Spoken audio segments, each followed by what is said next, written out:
goals are of this session. There were, Joseph gave a wonderful presentation this morning. There were some open questions related to that presentation. We're really here to focus on those and any others that come up related to that, with the goal being to have some clarity leaving this room about answers to those so that we can continue to move forward in development. Does that make sense? Yeah. So these are what were captured during your presentation earlier this morning. So I guess the first thing to do is let's just take a quick check-in. Are these the right questions? Earlier in the presentation, we mentioned that the question was, when is the measure of a namespace determined? How is it established if all namespaces are created from the get-go? The response was that measures are determined per region. More work needs to be done on that. So, you say I want to jump in on that. So you're saying that the measure should be based on the region? If we wanted, it seems like it would have to be a combination of the region and the namespace, because you could have, like, I'm envisioning one of my blockchain ideas is education around the globe, all sharing everybody's diplomas and certs on one blockchain or on one thing that you could look it up. So that way the whole registrar and all that crap goes away, right? You just go find a blockchain. Okay, that would be a namespace, I would think. Or it could be a region, or it could be both, right? You could have colleges in North America, colleges around the globe. Hold on. Yeah. Regions are a kind of namespace. Okay. They're basically the namespace where sort of the lowest level. Okay. Right? So you can't break them down any further. Then the remainder of the namespaces are built up by combining regions together. Okay. Right? So you start by basically saying, all right, cool. Okay, I'm with you. So I'm just going to jump back to the thing that made me jump in right away, and that is the idea, like, how can we have every namespace identified, labeled at the start? It seems like over time we're going to add. So I don't see anything, I have not seen anything in the proposals so far that have prevented that. Okay. So the cost model... model... you add namespaces by adding regions. Yes, you add... when you add a region, you double the number of namespaces. In general, you have 2 to the n namespaces if you have n regions. Yeah. Okay. All right, so that helps, because I was putting cart before the horse or something, maybe. Yeah, so... namespaces is the set of subsets of regions. Sorry, this is speaking to powers. It's the powers. Yeah. But so then costing is going to be, like, we recognize that like you said earlier this morning, there's 2 dimensions on costing, right? And so then aren't those also going to be by both region and namespace? Let's do one question at a time. No way. This is our chain. We do everything right. We are but he's got a good question, and I want to make sure he understands it because it's relevant to cost. So regions are like the metaphor you should think is a physical, like, regions of the globe. Like, we're going to partition physical space. I attach it to Amazon type of region. Yeah, but great. Yes. So they're disjoint from each other when you start, right? Right. So you can't combine, like, East. there's nothing that lives in both East and South at the same time, right? Okay. Now you can form all the combinations, right, of these in what's called a lattice. Okay. Right? So you get something that looks like this, and then I don't know that I've got all of them here. And then these can combine and so on, right? And so you get this thing that goes up to the top, which is everything. Right? And collectively these are namespaces. Collectively these are namespaces. Right? And then below I guess the bottom is technically an namespace. Bottom is a namespace. Bottom is a namespace. These guys being regions. Regions are just a special kind of namespace. It's what you start with. And then you form the whole rest of the lattice. And what the lattice tells you is, if you have 2 things, one in here and one here, where do you go to get them to interact? Okay, so then right? the C and E will be the costing at that point would be representative of the costs that go further all the way down to the something like that. Yeah, I think that's Kyle's suggestion was if you had this namespace where it was the the joint, which is up, Join. the joint of, say, central and east, then the costs there would be the sum of the cost in central and the plus the cost in east, right? So things get more expensive as you go up, which is the correct intuition, right? You want, I don't know about the sum. Some I are think max, it'd be right? max. So, no, you're paying the central validators and you're paying the east validators. Well, but Wait, you're saying you're paying this guy and this guy? well, you have to pay, they both have to validate, Yeah. right? So they both have to store and execute your contract. right. So you're saying like according to their respective. Yeah. If east costs more than central, then when you're in the central plus east namespace, you pay east more than central. You get paid the same, and like you. That's true of max or plus, but what you said earlier is right, which is that if both of them are doing the computation, then you have to pay for both computation. Yeah. But that would suggest that if you just have more validators in one region, then that should cost more. Which is not the case, right?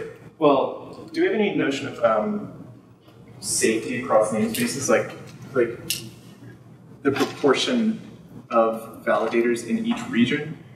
Does it? It's like. I don't know how to ask this. Like if you got too many validators in a region, It's like, do we have? Is there a certain amount that we know that we have to have, or is it just we take all the validators that are automatically or that are already in these, and then join them to get the validators as a total? But there's no like concrete notion that we've defined yet of what's like a safe amount of validators for a particular. The amount, the validators for central join east is the sum of the union of the validators in central and the validators in east.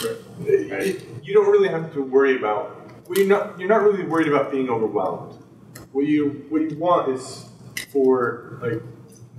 we just both come to consensus. If that means that like there's lots of them, then what you do is you try and arrange it so there aren't any races to fight. Right. I'm comfortable with that. Can we talk a little bit then about? I think the one complexity is, do you just so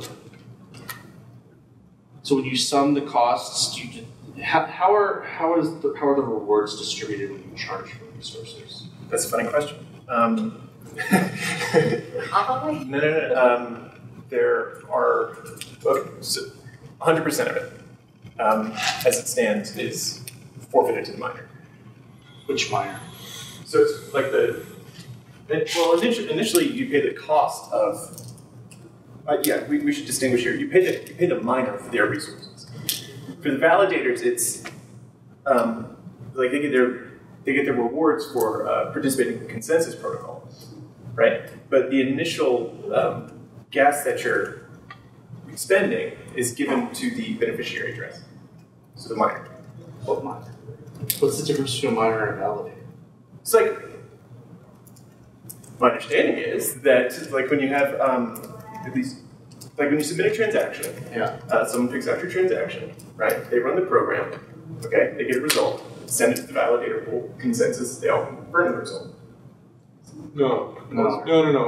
The rewards have to be split up over all the validators because they all have to do the same computation.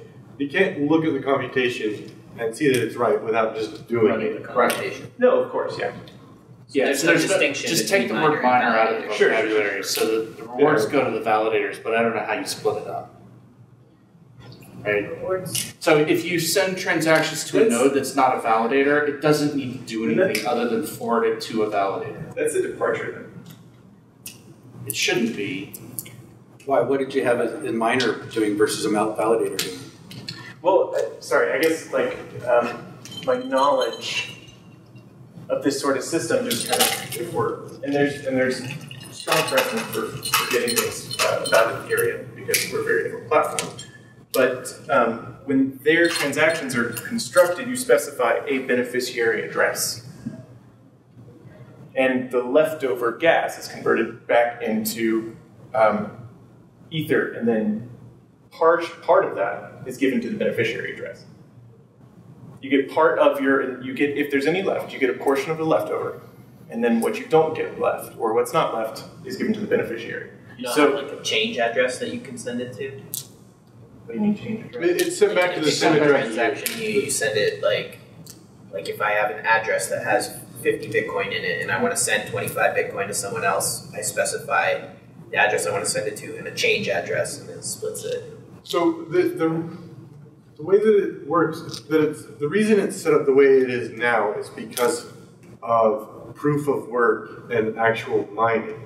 And so you're trying to put yourself as the person that gets the block reward. So miner makes sense in that context.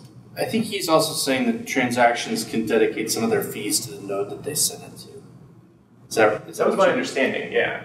Yeah, but it doesn't matter because there aren't nodes like that in our chain. There are only validators and read-only nodes. Right. Right. So if you send it to a read-only node, all it could do is forward it anyway. It may be sufficient to do that, but you should really send your transactions to a validator. So I don't see any reason to make a distinction between what each validator gets. I mean, if the computation is replicated and we've already set our measure, Well, with respect to the language, they're going to exert different amounts of energy because of their hardware, right? But So should they be able to charge different amounts? But we can't verify the amount of energy that they're outputting. Right. Yeah. You shouldn't be able to claim that you're doing more work than the other guys. Right. But the difficulty is, what if you're not doing any work? Right. So what if essentially you become a validator, and then what you do is you basically power off your node for 45 seconds out of every minute, and then at the 45-second mark you power it back on. You collect a bunch of data. You act like you're participating, and then you shut it off again. Right. And so you're only. But you need to verify that a result was approved. No, he's talking about free riding. Yeah. The free riding is what you want to prevent, right? People will automatically make their machines as cheap as they can be, given the amount of work that they have to do. That's not something you have to encourage in the validator, right? What you have to discourage is free riding.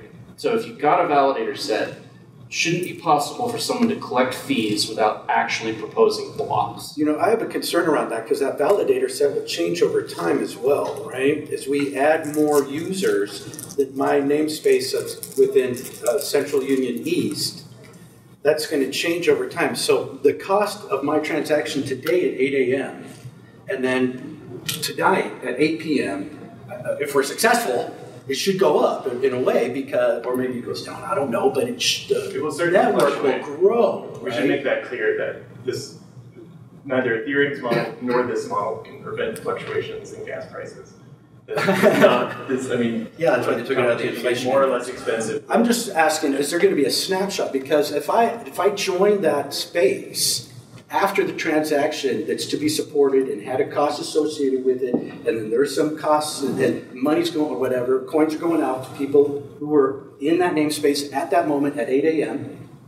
That if I join between 9 a.m. and 8 p.m., I should not get a penny of that. Not necessarily. Okay. The reward distribution could also go down.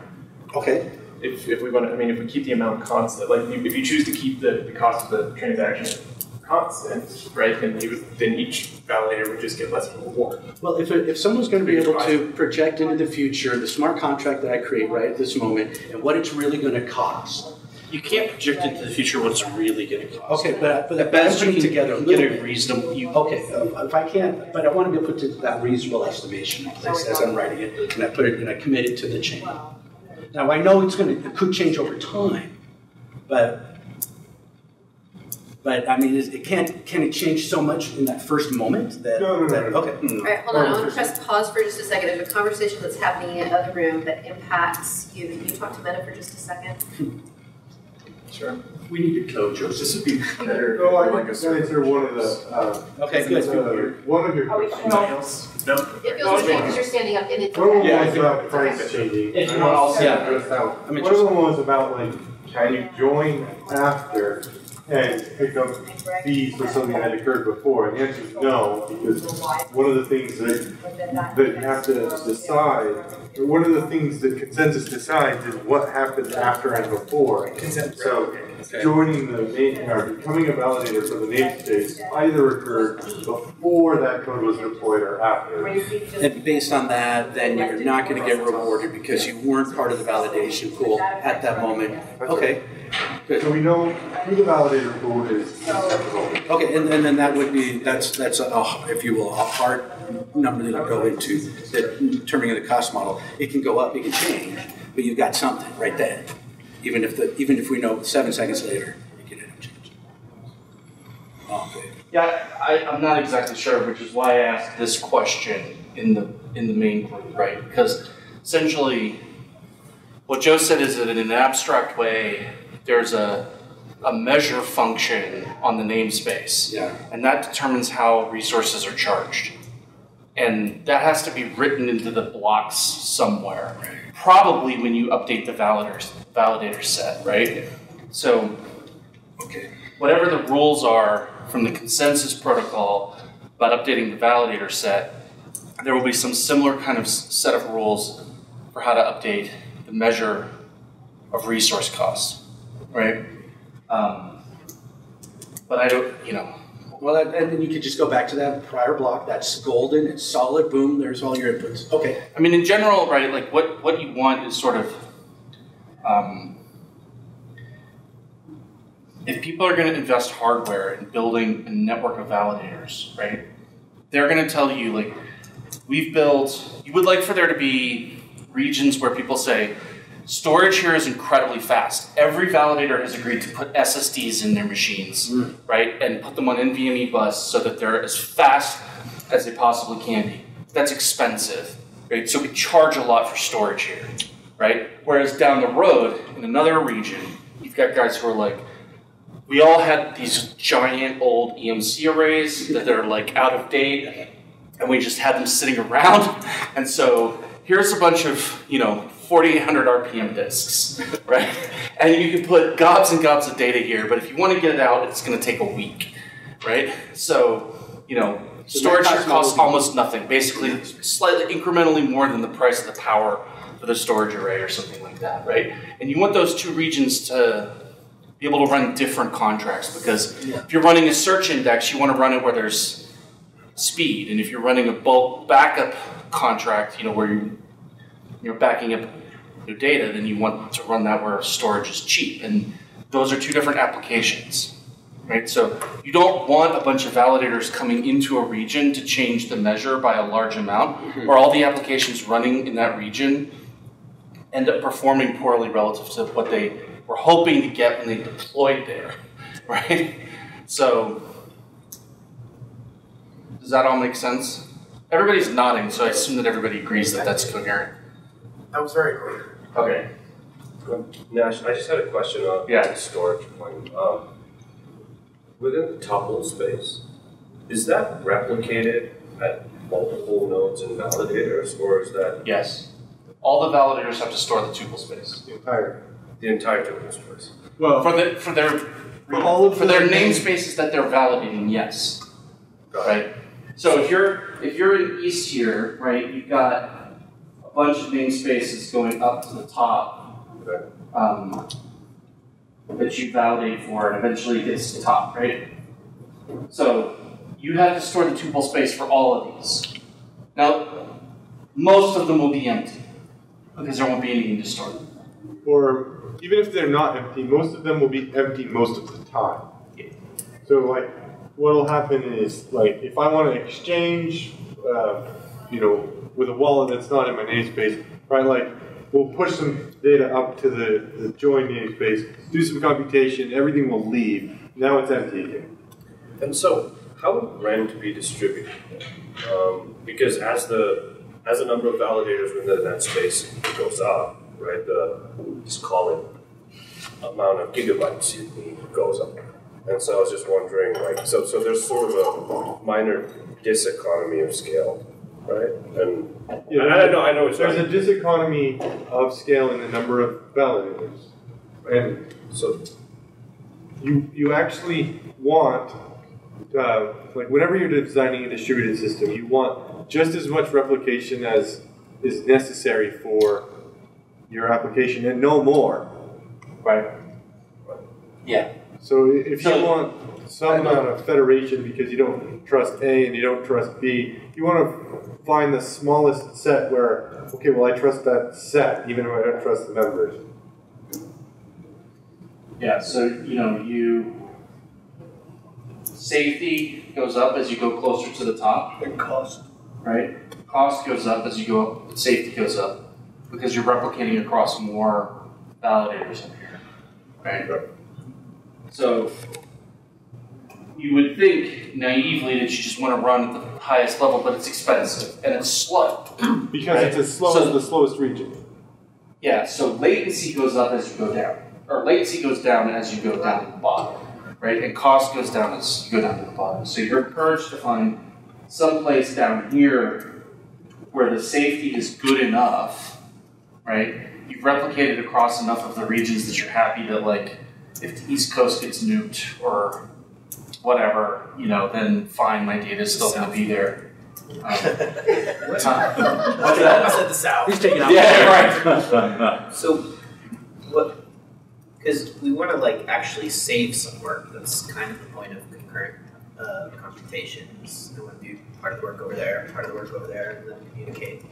So how does that? Is that a completely different idea from, oh, this validator needs to run the entire computation and this validator needs to run the entire computation?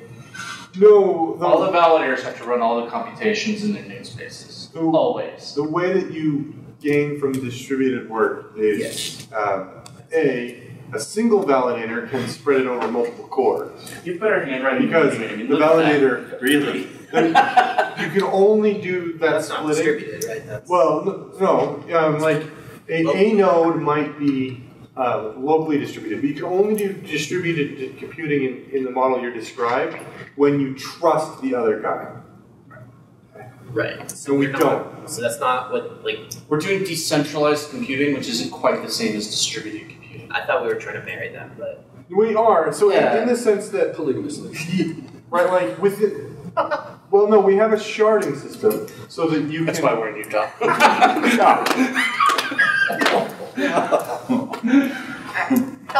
too soon. Back up. So the sharding system allows you to take processes and split them. So that instead of having everybody run everything, you have everybody in a region run everything in that region. And so, yes, there is an element of distributed computing allows you to get that far. But the lack of trust is what stops you from getting any further. If you wanted to do, you could run your own set of regions, right? You could put a big Beowulf cluster in each of, say, 10 regions that you built personally. And then you could deploy contracts into those regions, and you'd be like, I'm the only validator here. There's one validator in this region, and it's me.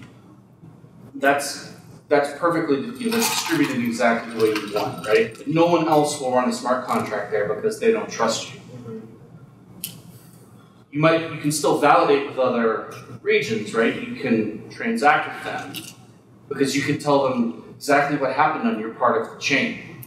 So there's some very limited sense in which you can get distributed computation in the online computing sort of way. Yes. But isn't sort of the whole benefit of pi calculus to be able to get that? Part of the benefit of the pi calculus is that we can do this region nonsense at all, right? Because what Ethereum and everyone else has to do is sort of break them up arbitrarily and then hope for the best, right? And every system when you do that ends up with hotspots and other performance problems that are very difficult to resolve without resharding. Resharding, if you've ever been through it, is a hell of a thing. You don't ever want to have to do that, right? This system says we don't really need to reshard because people we'll give them economic incentives to deploy to places where it makes sense, and if they don't, then we just collect fees, right? And then that will tend to promote people taking their contract and moving it to another region if they don't like the economics. So one of the other things is Joe doesn't like this. No, I'm just curious.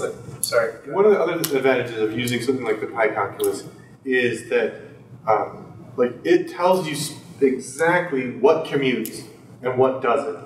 And so only the things that don't commute are the things that you have to worry about their ordering.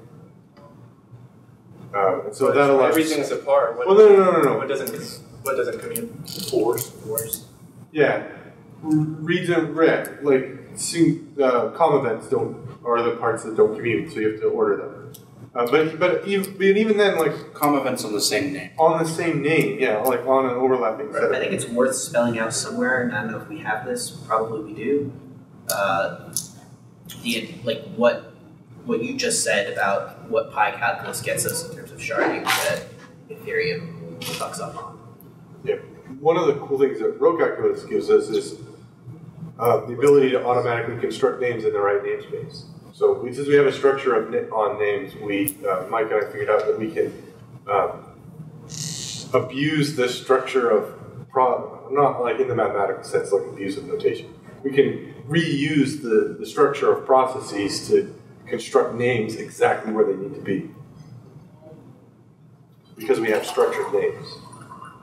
So what's the I don't know what the difference is functionally between a region and a namespace. I heard you say that regions are smaller namespaces. The smallest. Okay, so they're atomic namespaces, right? Yeah. Okay. But aside from that, what's the distinguishing characteristic? No, nothing. Nothing. Okay. You set the rules on a per region basis, and then you compute them. Yeah, and then you arrange, so like the sum rule, right? Like the cost of computing in a namespace is the sum of the cost of computing in each of the constituent regions. So that allows you to. So the simplest way to think about this is actually just to think about the Genesis block, right? So the Genesis block will list region 0. It will list a set of validators. Region 1, a set of validators. Now these aren't necessarily disjoint. Same validator can validate multiple regions, right? From the list of regions and the list of validators in each region, now you can compute, right, some namespace, which is like region 0 meet region 1, right? And the validators for this namespace is equal to the validators for region 0 union the validators for region 1. Sure. Right? And I guess what we're hoping is that the cost measure for the namespace would have a similar, really nice role like this.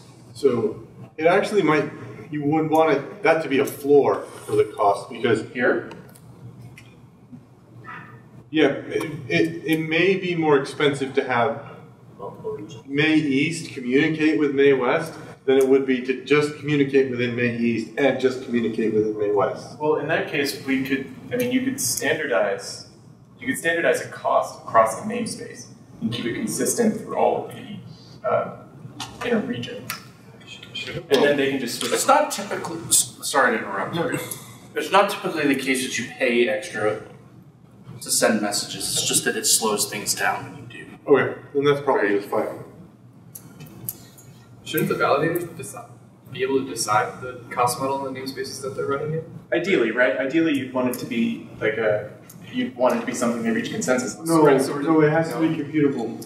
If you have 256 namespaces, you cannot write down the costs. Or if you have 256 regions, you cannot write down the costs for all of the namespaces. Right, so there should be some default. You write down per region. But if all of the, you write down per region, and then there should be some like default function, right, for like what the costs running in some like namespace A and B combined. But if A and B validators agree that the cost structure should be this in this namespace, it should just be that structure, right? You could override the join, and then if you include that, being able to override it is really kind of tricky. Because, what if there's not enough storage in the universe? Right. But are you asking if the regions should be able to customize their cost function, or are you asking whether namespaces should have customizable cost function? That was my question. And one of those there's a big difference, right? Regions are the places where you write this stuff down. Namespaces, it all has to be computable from what you've written down about regions. Yeah. That's how it works. It's a generating set. So because the regions generate a lattice, and the lattice friggin' huge. Yeah. So you have to be able to, like, based on what you know about the things at the bottom, when you go up to the top, you have to be able to calculate it. You Oh can't. my god, top level transactions are expensive. Top level transactions are really No one will expensive. ever do Yes. Yeah. The only thing that will ever go in the top level is bonding and unbonding and slashing. Nobody will ever do anything else just because it's too ridiculously expensive. Right. Yeah. Think of the top level as being like Bitcoin, right? Like the fees are ridiculous, right? And the bottom level is like your local bank, where they're probably not even really charging you much by way of fees, right? $5 a month to keep your account here. So, right, that's sort of what you should envision. It's almost like a federated banking model. Credit union, where like I trust these local guys, but like if I want to interact with someone I don't trust, then I'm going to pay a little more to have this kind of system. So you're actually going to have like, Yes. you're going to have competition. Oh, that'll be interesting. That would be interesting to see what happens. Like if you have competition in the top level namespaces, that a lot of people don't want to issue transactions in top level namespaces, but in lower level namespaces, right? What does the market do to the price distribution? Like would would like a certain subset of the top level namespaces decide to lower their costs? I don't know. No, Just be namespaces cannot decide to lower their costs. Yeah, but Well, regions can decide to lower their costs, how but much it depends on control the do science. regions have over their cost model? Yeah, They're the validators can do. I think you just write it down in the Genesis You block, just be right? like- So there's another section of this that we didn't draw, where it's like there's a measure function that's defined for each one of these, right? Mm-hmm. Yeah. And then What? Just finish explaining your section, sorry. I didn't mean to interrupt. oh, that's okay. So there's a measure function for each of those regions, and And can they change it later when a Yeah. new region pops up? He gets to set his own cost. And is the cost like I'm going to charge X flow per step? it would have to be a cost model as we define it. So you would need essentially an evaluation rule for each language element. So for process variables, you need a cost for the operation that takes a process variable and returns a process evaluating a variable, an environment lookup. So you need a rule like that for every semantically significant thing in the language. Or we could say that the computation model is fixed, and you can just specify the relative cost of storage and network in terms of computation. And then the M is short. It's really short M's seem good. because really But that's in general, like, you don't want the list of validators for a region to change very often.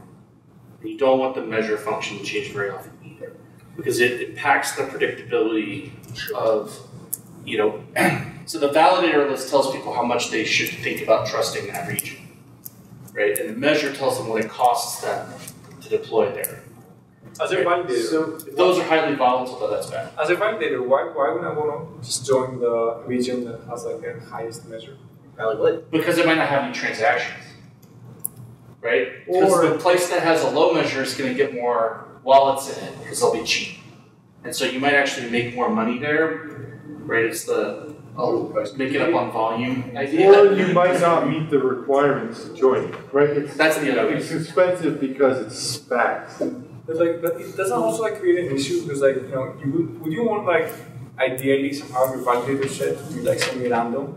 Like otherwise, you can have like a couple of like malicious guys with like very fast hardware somehow like controlling some regions, like being the majority of some of these more expensive regions. Not really. Like, it's not intractable to put a machine in the West. It's just expensive.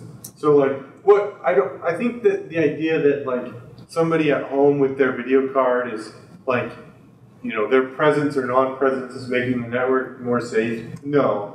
Right? Like, the majority of the Bitcoin mining occurs in 3 locations in China. Right? Like, what you really want is and what you're going to find is you want a federated system, because that's what you're going to end up with. There's a few large players where you don't trust any one of them, but you trust that they all like have knives at each other's throats.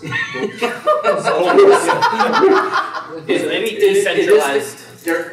So I'll disagree with Kyle a little bit, right? So you want both, right? But what you don't want semi-random, right? So you want namespaces where it's a federated model, like Kyle said. You have a small number of big players, right? Who are all competing very hard against each other, and you trust them to be fast. Although occasionally there might be some cheating. There are other places where you're like, I would like to accept slowness in order to get safety, right? That's the trade-off. It's a physical trade-off, right? So this is like, get over the idea that you could ever have it a different way. If you want things to be fast, they have to be close together, and if they're close together, then they could both be taken out with the same bomb, right? If you want things to be safe, they have to be spread apart, and that makes them slow. And that's just the way that light works, right? So you cannot have it another way, right? And that is the ultimate trick. What we want from the network is to get areas that have both characteristics at the extremes. We want fast, right? But we'll give up some safety to get it, and we want safe, but we'll give up performance to get it. And we want both of those on the network at the same time. And I don't see any reason why you couldn't have like the region where like a cable modem and a video, a cable modem is sufficient. Yeah, exactly. Right? And people will run stuff there. Yeah. They just won't run. In fact, you're better off running your personal wallet in that region than you are running it in a region that's run by large players, right? Because those regions will be easy to make secure, right? You'll have thousands of nodes, right, that are all helping to validate your wallet. It will be slower, which means that when you go to transact, what you're going to want to do is first move your rent to a region that's faster and then make payments, right?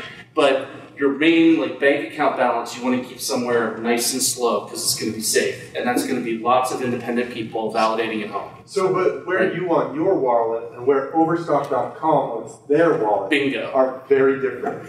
Exactly. So, look, can we talk about region mobility? It's like moving. Jake had a question though. Oh, so I want to make sure. Yeah, I'm still not understanding the issue with having namespaces declare their own functions for cost. I mean, you want them to declare their no namespaces. Yeah, because there's too many of them, and there's not one.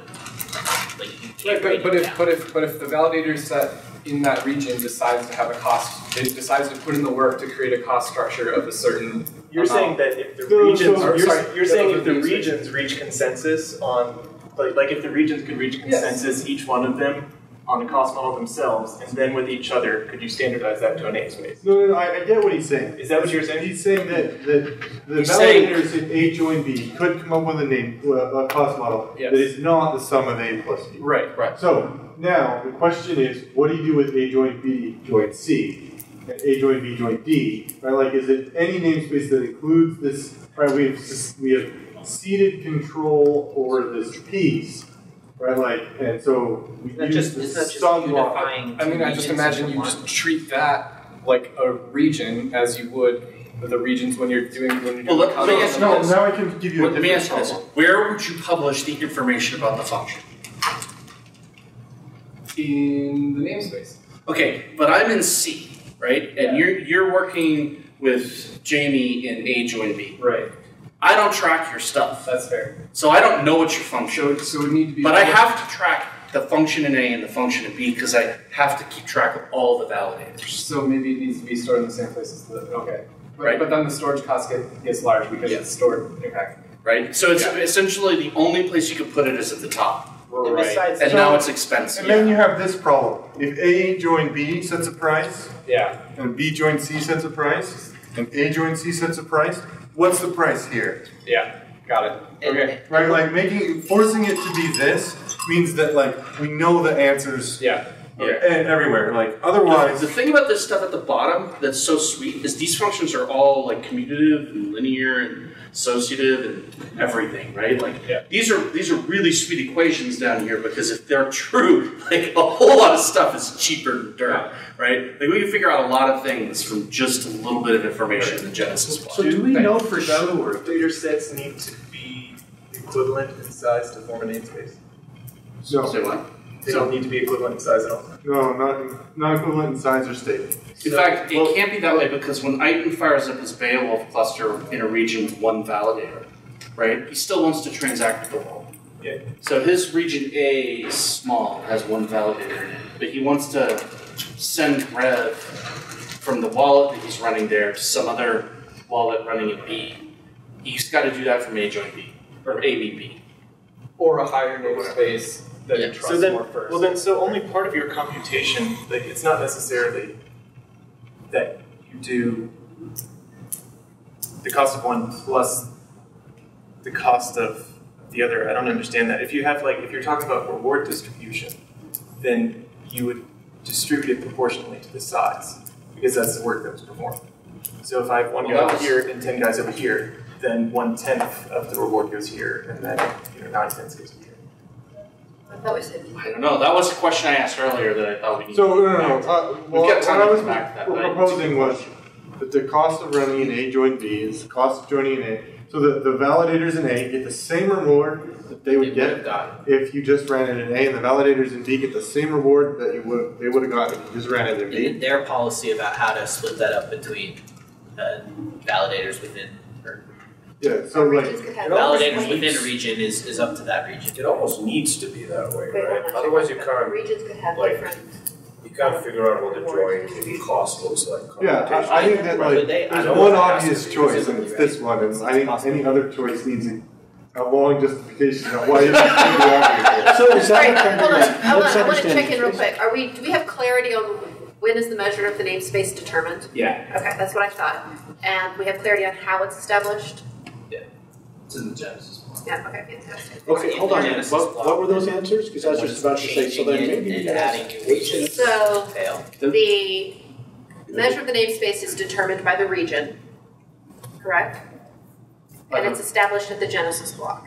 Yeah. It's a sum of measures of all regions. Right. There's a measure function that's published So if initially in the Genesis block, but then thereafter, whenever there are updaters. So the validator set has to be evaluated at the top always, right? So when you update the validator set, you can update the measure functions as well, right? And that's the answer to this question. So basically, I have to like if I want to make my own new region long after the Genesis block, I'm going to need to publish a transaction to the top namespace. And that's a requirement That's a from very Casper. expensive thing anyway. Yeah, Which but that should be. But that's a requirement from Casper because the Casper protocol demands that all validators know each other, Okay. So this regardless of namespace. This may be too far off topic, and if it is, we can put it in it. But so the way I'm kind of thinking about this model now is it's not so much decentralized as it is polycentric. Or Distributed, I don't know. And the different centers kind of have a competing, cooperating economy, and it's going to have to be reputational. So how do they like broadcast their reputation? How do they establish reputation? What do we imagine this is going to look like? Can we talk about that later? Sure. So, interesting. Free writing, I think, is the next thing we should know. The what? Free writing. And I don't think Joe was in the room when we talked about free writing. So free writing was, were you? Yeah. Okay, He was. fantastic. All right, let's go there. Would you repeat that? So the problem is like your proposal is to split the reward amongst all the validators evenly, right? Modulo whether some is set aside for the node that you actually received the transaction. Ignoring that portion, you're proposing to split the reward evenly across all the validators. or even stake weighted. Or stake weighted, whatever. That leads to free writing, where someone can join the validator set and then perform at the minimum level for that region, right? So they can contribute less compute. Well, I don't understand that because wouldn't you require that everyone in the validators that produce a block, like for a given deployment? No. One person approves the deployment, and the other validators like Sign off. Sign off on it, right? And then finalization occurs when everybody's signed off, but I could wait until I see the. Wait, the reason why we're distributing is because they have to run it themselves. Well, they have to. Right, so they're claiming to have run it. So they have to produce, like, don't they have to produce a result and then compare results? Isn't that the That's point what of you're the supposed to do. Right. And the free writing problem is, well, someone doesn't produce. No. I just watch the results that the rest of the network claims, and then I sign them. Right. Right? And I just go, yeah, that was the result I got too, but I never run anything. You need a proctor with a ruler. Isn't that the whole point of proof of work, is that they prove that they've done this work? Let's definitely do that. Isn't that the whole point of proof of work, is that you prove that you've done some work? This isn't a this is not a problem specific to our chain. No, but it's a problem we have to solve, right? Yeah. Because one of the things that we're trying to do is make a blockchain that encourages people to perform better than the minimum required. Is the idea of like a tiered validator structure hierarchy, is that like crazy bullshit? I mean, I get stabbed in the dark alley on my way home. Or is that like a, because I could see that you could have an incredibly computational focused validator node, and then another node that's like, this one's really focused on serving up secure video content for whatever, because that's what they want to do in this region, in this namespace. That's why they're using the blockchain. So there could be something that does validation, and it's super fast, it's really good, but what if there's this other incredibly slow EMC array 4800K disks? And their job is to just pump out slow video or something, slow storage. Would they both get the same value by both being validators in the region? Or can we say, well, this is a validator that does 10 times as much work as this other validator? But how do you prove that? So I think there's a way that you're going to have to do this. I know. Is the TSA solution. Oh my God. TSA. No, I... Come up with these names that We're taking shoes off? No. We didn't have to at CPAC. Oh. Shoes and belts. Crazy. Belts, yes. All right, No. say more. So, no. So if you have something like this where like people are almost where you have a very low positive rate, the way there's an inattention problem, it's a psychology problem that people have, and so the way that they solve that is the machines are programmed to insert knives in bags that aren't there. So that, and then like I see what you're saying. you're failing at your job if you fail to take out the bag with the knife that's not there and then rifle through it. So similarly, they do the same thing with airplanes and autopilot. Periodically, there are things you have to do so that like even though like it could do them for you, so that like there's some minimum amount of attention. So like you could mandate that like.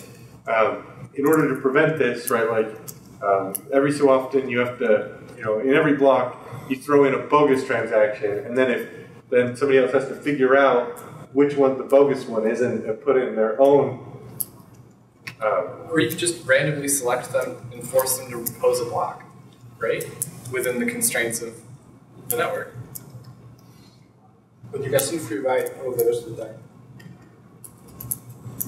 You mean like a round robin, like each person? Well, no, but if you just sign something without like checking it for the bogus ones, right, you get slashed. We know you're not. But how is proposing a bogus transaction different from generating a slashing condition? it would have to be predefined. It would have to essentially like your cryptographic proof that someone has, like attempted to produce a false transaction. So every so often, defined differently than I like encrypt a bogus transaction, publish that to the it's rest of the bogus, validators. It's a valid transaction. And then I put the bogus transaction in later on and prove that was what I encrypted by decrypting. Oh yeah, the commitment scheme. That's actually like I'm going to lie, and it's going to be this. That could actually work. Right, like, and so And then they have to detect it, and if anybody that doesn't attempt to slash you. I think this is a consensus problem. Well, yeah, when they detect it and attempt to slash you, you now have a defense. Oh. I told you I was gonna lie. Why didn't you believe me? No, actually, well, no, right, like, but many people don't. This is the abusive boyfriend protocol, right? Just abusive partner. We can make So like, there is some merit in considering that in order to solve the free rider problem. It's like, well, like, you can't just sign whatever everybody says because they're required to lie some low threshold of the time. And if you just sign whatever they set you, like, you're gonna get caught, and that's actual slash, right? Like, if you just sign something that was like, you know that there are lies out there, you just sign it without checking it. Now we have proof that you're being lazy. Can you actually set up a validator? So I think the free writing problem is a consensus issue. Could be. Because This solution is definitely part of the consensus protocol, right? Yeah. right. Another way to solve it would be to do something like only pay people if they generate.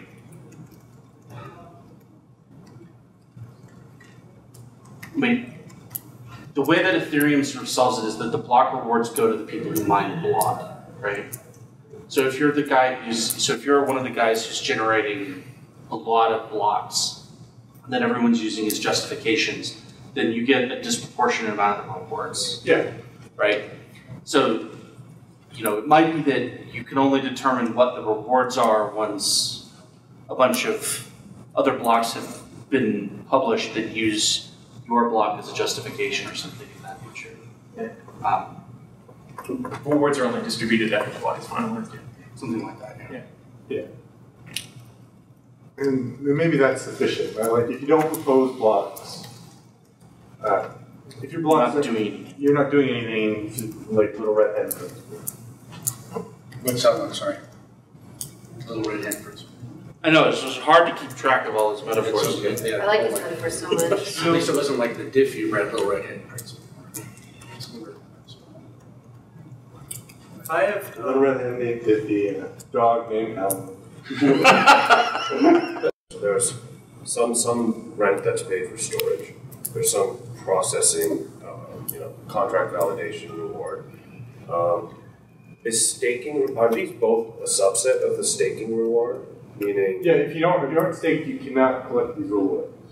got it. So staking is collectively exhaustive of all the economic accretion, and the economic accretion is really from just storage and processing. Well, and possibly some inflation to incentivize people to build it out. Do we know what that might look like, the inflation component? Okay. Okay. Okay. So there's inflation, processing, I'm using loose terms here, and storage, really, right? And then your stake is collectively exhaustive of all three of these. Your stake rewards come from that. So what if I'm trying to move a contract from region 1 to region 2, and region 1 is a cartel, and so they decide we're all going to agree to jack up the price of all computation here so that no one can get their contracts out. Then I can never move anything from region 1 to region 2, right? But No, because the pay cartel is in region 1. Right. If region 2 has got more validators than region 1, region 2 can say, yeah, that contract totally moved over here. Then region 1 just has to eat it. No, moving is Wait, then what's the... code motion is a subtle thing. So, if you want, I can give you an example. I think what he I don't think he meant exactly. It's a voluntary thing that a contract. It's more like, I want to get my money. It's like who pays to get it from here to there? You do. Yeah, okay, the person, right? And who do we pay to process that transaction? Whoever it lives in region 1, you have to Pay region 1. pay region 1, and up until you encounter the send that puts the data, the send and receives on names in region 2. And then it moves. And then Yeah, okay, all right. So I'm saying, yeah, like what if we just agree to raise the prices? No one can ever execute any computation. Okay. I just want to make sure that it's a validation. Well, are we going to let a region, like you were making the cartel argument, a region that is a cartel or something like that that says, well, we're just going to make all the transactions in this region cost 10x or whatever, 100x. But I don't know that we agree that validators within the region can consciously or whatever, outside of the system, outside of the protocols, there's a human level, they can't raise the price. There's an economic disincentive to do that. Just like there's an economic disincentive to make all your groceries 10 times more than the guy down the road. Than the guy down the road. So the thing is like, sure, you might be able to hold hostage the people that are there, but your supply of new people is going to go to 0.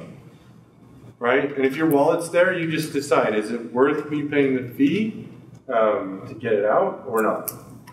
Well, it's even worse than that, right? Like, Because if I've got a wallet in Region 1, Region 1's controlled by a cartel. They just go into the smoke-filled room, agree that they've stolen my money, come out and publish that transaction on the blockchain. And it's like, all right, my wallet's now empty. I guess I better move to a new region, right? So you're not any more stuck than you were before, right? You don't want regions to be full of other people's contracts and be a cartel, right? So when Aiton brings up his region of one validator, right? If you deploy a contract there and you put your wallet there and you're not Aiton, you're an idiot, right? And you deserve what you get. Well, no, because Aiton can steal your money. No, actually, if he breaks the computation rules, you can supply that as evidence and get it slashed. Can't he just publish a transaction that says that you transferred him the money? No, because he doesn't have the correct names, right? Like the computation model won't let him do that. So if he can deploy a contract in his own region. Yeah, but you can't include an unforgeable name in it. I'm not sure if that actually addresses the problem of a cartel pushing the. Oh, I see. You're saying in order to deploy a contract that affects your wallet, you have to sign it. He doesn't have your key. Yeah. And then you can slash it. Okay, so instead he just maybe that's good enough. He puts your wallet on a desert island, and you're never ever going to get at that because the cartel over that region has set it so that whatever they needed to do, they've created the cost structure in their region that makes it so that it's just whatever. You got $100 in your wallet, and they say, "Hey, what do you know? It costs $99 or something," right? If we allow if we allow the costing decision, that algorithm, to occur on the human plane as opposed to the protocol and the consensus planes, I think they have to be there. It has to be watch my language here. It has to be decided on an algorithm. Perhaps that can change over time, but it's got to be within that. So otherwise, people are just going to create their own region. Or a school. It doesn't necessarily matter that it's an economic disincentive that to like get rid of the contracts, to freeze the contracts in your region. That's not necessarily true. Especially for contracts that are extremely valuable. You might just want to kill that contract. There's a straightforward solution, and it's staring us in the face. Right? No. Look, if you look, right, in order to become a validator, you have to publish it at the top level. In order to change the costs in your region, you have to publish it at the top level, and everybody has to agree. And so you need a full cartel and not a local cartel. So prices are agreed upon globally, right? That's what you're saying? Yeah. Okay. So the local price information is published globally. Yeah. And they can vary within a region, but you need agreement from everyone to change the price within that region. Right. So if you're charging something egregious, they're likely to say no. Wait, you mean you need an agreement globally to change You need the price? globally to change the price locally. You need agreement globally to change the price. Doesn't that mean in practice that these measures never change? They shouldn't change rapidly. just like validators should not change very often. Does that answer your question? Yeah. Just a second, I'm not sure if that is. See, the way that sounds like in the end is that if I come up with like if I move down to Utah and I join the Utah region, that I can be part of a decision on what we're going to make the cost structure like in the Utah region. Is that right? It's like everyone in the Utah region can either get on a Zoom channel, or you're saying that humans should determine some fundamentals on the cost for a region, and then you can add other stuff. No, you would make it a transaction. You would. It is a transaction, but it's also yes, right? So when I build physical infrastructure, right, like I want to know like what we're going to charge for access to it, because if I build out some, like if I spend $1 million, right, on capex this year, right, and I have an OPEX that's $500,000 a year, right, I'm going to have like over whatever my depreciation period is, I need to make a certain amount of return to make that to be worthwhile. Right. So I want to know when I go into a region like that I'm going to cover my costs and make a profit. Otherwise, I ain't doing it. Yeah, no one's going to I'm not going to build it. So human beings say, we're going to build a region. It should look like this. It should perform like this. We're going to maintain it to these standards, and this is how much money we want to make there. Right? And everybody goes, great, and they either put their contracts in there or they don't. Right? Okay. So if they don't, then you go out of business. And if they do, then you make a profit. Yeah. So if you need global consensus,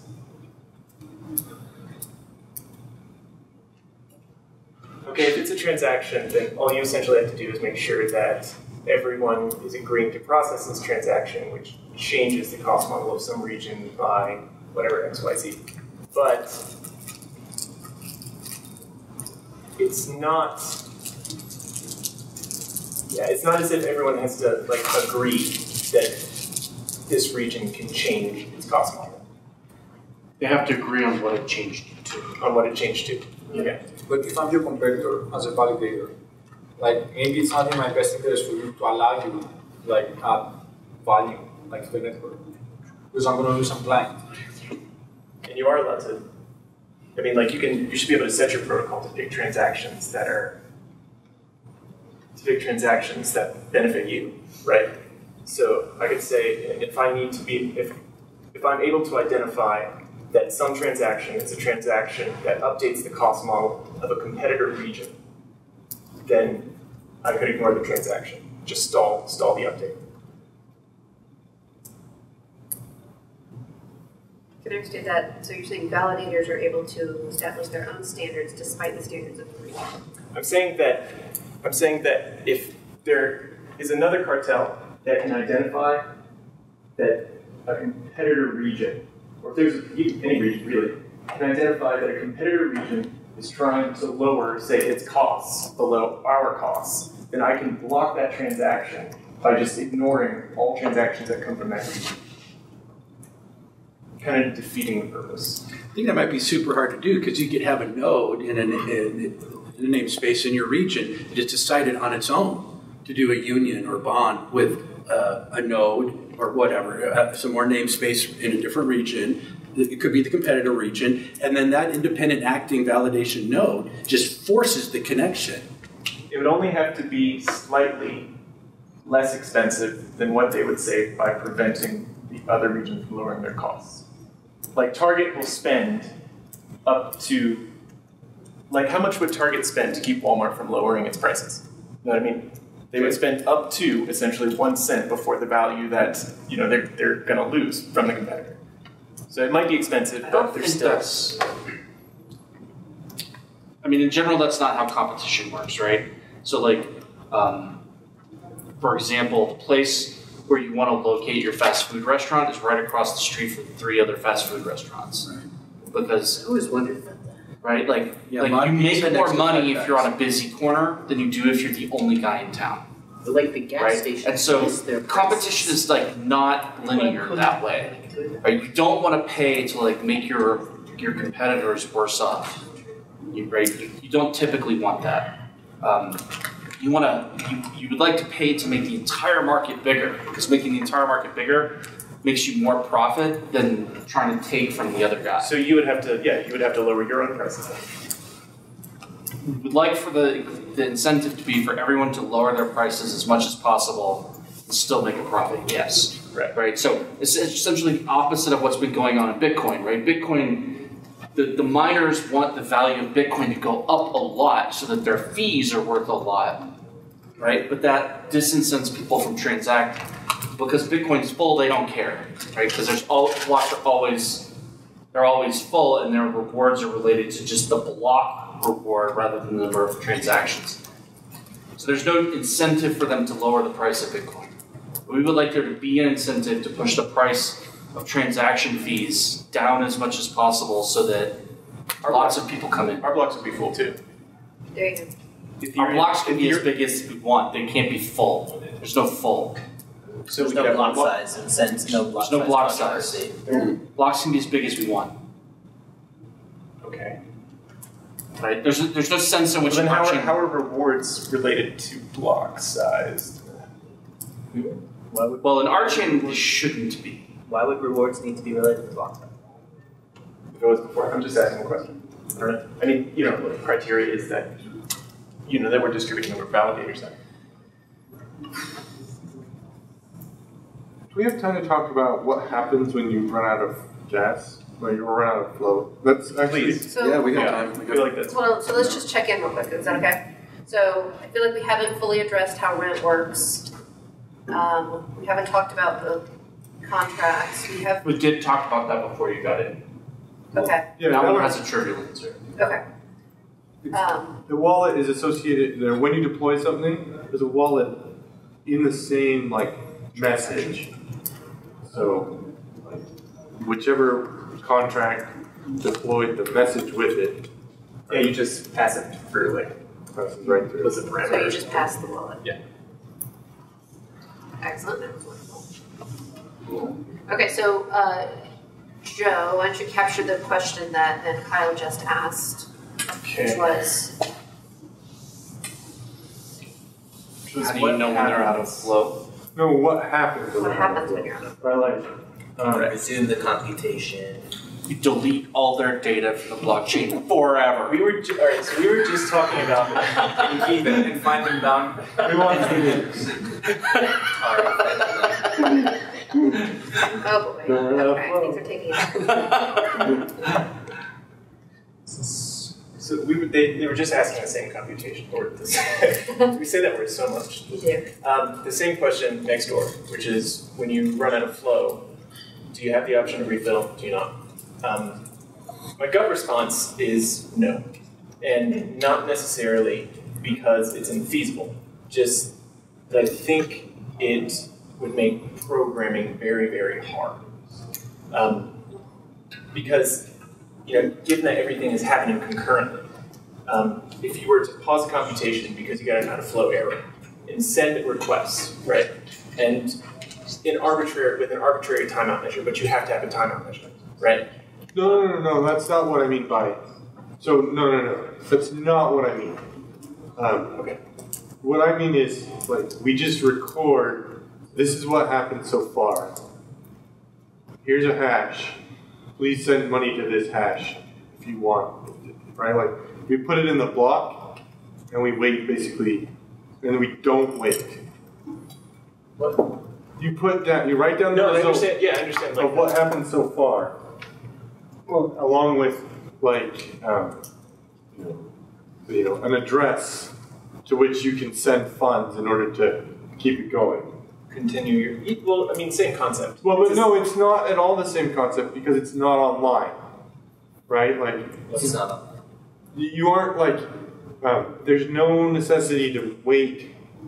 There's no maximum delay, right? But there will be a delay though, right? And you don't know when that's going to be. You could delay forever. How do you know something's not going to delay forever? Then you just have to keep their stuff around. No, you don't. Does it pay rent? Will they right now? No, there's a straightforward way to handle that too. Right, you basically just build a build a trie of things that got deleted because they ran out. But that's the same thing. No, you don't. But you don't have to store it. You only have to store the root. It's their job to provide the proof that it was ever in there. You have to store something, but it's not proportional to the size of whatever. Yeah, but you have to store log n of the number of things ever deleted ever. Log n of the... Still be a lot of stuff. No, actually, that's actually not that much. It's because you're storing log n number of hashes, right? Like the number of things, right? Like discussion about bandwidth and that calculation you did on the board. right, like you're going to end up storing on the order of 1,000 things. Like 2 to the 1024 is a ridiculous number. So, but you're only ever going to store 1,000 things. That's it. No matter how much is deleted. So like. So no rollbacks then? No add flow errors? Right? Well, rollback is really tricky. Yeah, that was my point. My point was that by the time, like if we had to go through the whole refill process to where we had to, if we throw an add flow error and we have to roll back, then that drastically changes the configuration of essentially the state. You know what I mean? Well, okay, so the other problem is if there's a race, right? Like we want to get consensus on what happens there, perhaps. So anyway, so it is possible to just say, well, we just store the partially completed results and a record of like drop a quarter to continue this. The tricky part is you don't want somebody. You want to avoid against replay attacks. Say more. Well, no. If something ran out of flow, you want to be able to rerun it exactly once. I see. But you could provide a similar structure. Something ran out of flow. What do you mean rerun?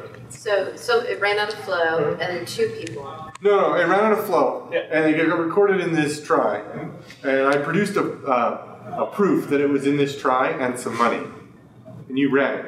And then I came along a month later, and I produced a proof that it was in this try and some money. Right. I see. You don't want that to happen. So that would only be like. So what you would. So it depends on the granularity. I guess I'm trying to get in my head like the idea of when exactly it would stop. You know what I mean? Like when what we would be storing, right? So if I have like, I don't know, say like the arithmetic example, right? Just for your reference, we don't evaluate top-level arithmetic. So evaluating that, we still don't evaluate that. Top level. Okay. We evaluate that top level new, and then we have a term that's 1 plus 1 plus 1 plus 1 plus. We don't evaluate top level arithmetic because it will only ever reduce to something that approximates nil. So why bother? Right. Okay. Well, today, for brevity, we're reducing top level expression. Thank you for that. Right. So, like, say that I keep with this guy flows 2, right, and then. Whatever these guys evaluate, so I have 2, 2, and then still 1 plus 1, 0.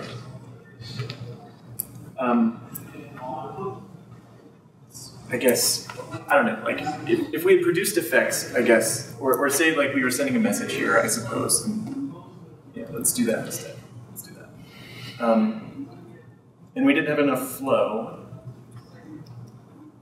Expand Q to execute the send, then you're saying we would take the Q, right, store the effect. No. I'm saying we would take that term in its entirety. Expand Q, right? No, that term. Okay, all right, yeah, the entire term. Sure. No, 2 expand Q. Yeah. We would hash it, and put a message that says we deleted this, and put the hash in our try. Wait, so what if the expand Q was one of the first things to reduce, and so you consumed a message in the other state? You pause and that you still okay, so you still got that message from a different channel, and that was consumed, even though your computation didn't complete fully. So I have a problem rolling. In rolling, it's very hard to define computation completed fully. Right? Like there is not a good definition for that. It's not like a call return language. Like the best definition would be when it stops causing effects, but you can't know when it's going to stop causing effects. Yeah, because whether or not it stopped causing any effects could possibly be determined by something somebody else might send ahead of you. Yeah. It's not call return. Right. And so like Essentially all, Well, so how does RET work? Hold on. I want to make sure that we're. Anyway, well, okay. So it sounds like the open question though is the storage of the hash. Is that where you are, Joe? No, sorry, I'm just running through like expressions in my head. So like if I had, so yeah, I guess this would be like, but this would be the expression being evaluated. So if I had, or currently evaluated, so if I had ux in, all that, essentially, the same problem, I would still only want to store this. So I've affected this store, introduced x, drop a hash to say that this was data. In essence, the reason those twos don't need to be stored is because they're equivalent to nil. Yeah, I get they don't have any effect, but I mean, they don't did need have to be effect, stored, but... Right? Like, if it was x bang 1 plus 1, or another one, y bang 1 plus 1, and you reduce those each to 2, right? Then there would still be, right, anything that's not yet resolved to nil, and when the flow counter reaches 0 would have to be stored. Yeah. Valid as any other. But do we run out of storage? No, you don't have to store it. So, like, if that's your term, you have to hold on to login items that are produced, like, at an exponential back off in order to be able to get it back. So if you do it recently, it's a small number of items to get it back, and then it grows as the number of items you have to. The number of the deleted items, the backlog of. Yeah, I can show you. The harder part is the try. So like you just have a spine of complete binary tries. So you do this, and then when you add a second one, you get like this, and then the third one is here, and then your fourth one you do this, and your fifth one is here, and then your sixth one is here, seventh, and then yeah, sure. So like, and as time goes on, you need to collect more of these, but the number you need to collect grows logarithmically over time. And similarly, so the node has to keep track of this one and this one, this one, so that they have the most log n. Sure. So at some point it becomes too costly to revive. No, it actually isn't ever very costly to revive because as it grows logarithmically, it grows very slowly. Okay. So like it's never going to take 1,000 things to revive. The tricky part is you need a try of you need to be able to track what has been revived so that it can be revived again. Yeah, so those would have the updates would. I mean, either we need like concurrency support in the data structure, they have to happen sequentially. No, it's they're per block, so it's all right.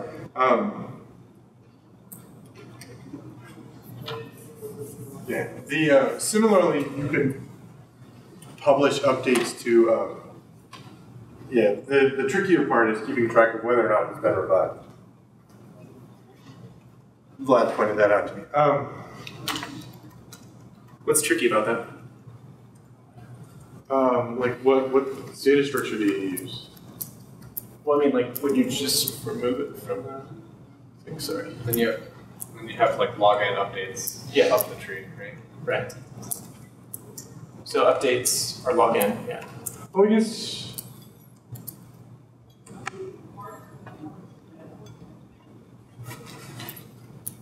Oh yeah, because you could Display try. No. That's exactly right. So no. Oh no.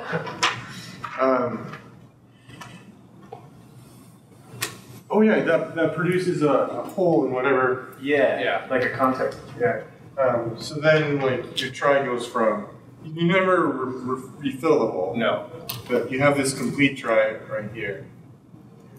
And, like, if you remove this one, then, like, this gets rehashed and this gets rehashed. Right. But they give you enough data, in order to prove that it was in there, they give you enough data that you can, so when you accept it, you rewrite the root of that try that it's in. Right. So, I mean, we don't have to do it this way, but at least the other model would be to run the quiescence. I'm confused on how you detect when something is running quiescence. So, isn't that, it's the same like issue that we have asynchronicity? No. So here's how you run. Did you record the last bit? Yeah, I've got that. You got that. Okay. So run the quiescence. Yep. I need to get rid of this track. Also, we're almost at the half hour mark. Half hour left. Half hour left. So I just want to check in as we think about rent and flow persistence. This is related. Is going, yeah. But it would be good if we could treat them. We need to treat them. Yes. That's good. Yeah. Or in this too, Yeah, right? and that too. Yeah. To treat them like in a unified way. Like after I run out of. If you run out. We have to decide, like, do you want to archive things when they run out of storage and when they run out of execution? Just here. Okay, we're gonna talk about quiescence, right? So if you have S, right, and this via deploy goes to S par P, right? Okay, so we have a Q. Right? Our Q has P in it. And we take out P, and we do like a single step on P.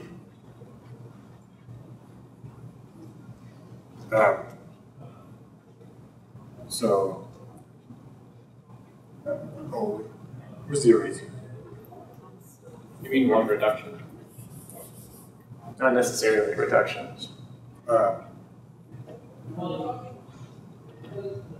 There could be many steps included in executing a send or a receive, but only once you execute a send and a receive do you reduce.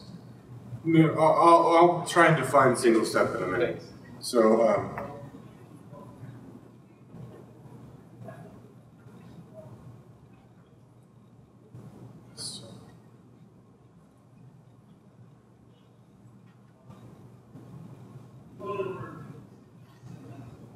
this is how you would do quiescence. X from Q. Q.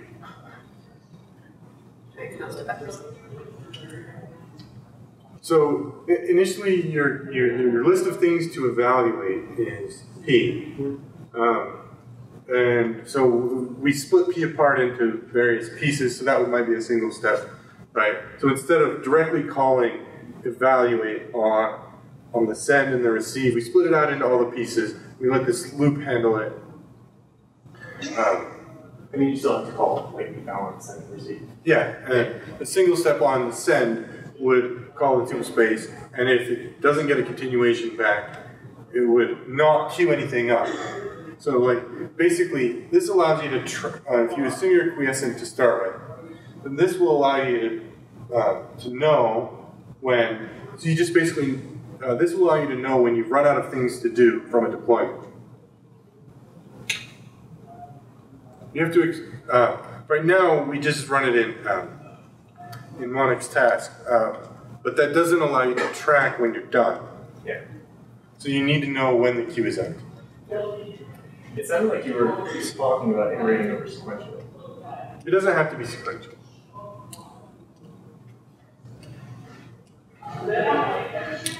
we just, it doesn't have to be sequential. Like, what it needs to be is that. Oh, yeah, I guess not. Yeah. You just have to, like, reach a spot where your queue's empty. Yeah. I guess, but that doesn't necessarily. It's like if I part everything and, like, did all of them in parallel, I could still end up with an empty queue. You need to know that everything is done running. Yeah. Right. And so like you can have some future. Yeah. So you need like a. There's some way to track. But this is a simple computer science problem. Yeah. Knowing, yeah. Like this is like essentially a control. You gave me this over a weekend, I could get it done. Right. Yeah. All right. So are you volunteering for house order? No. Okay.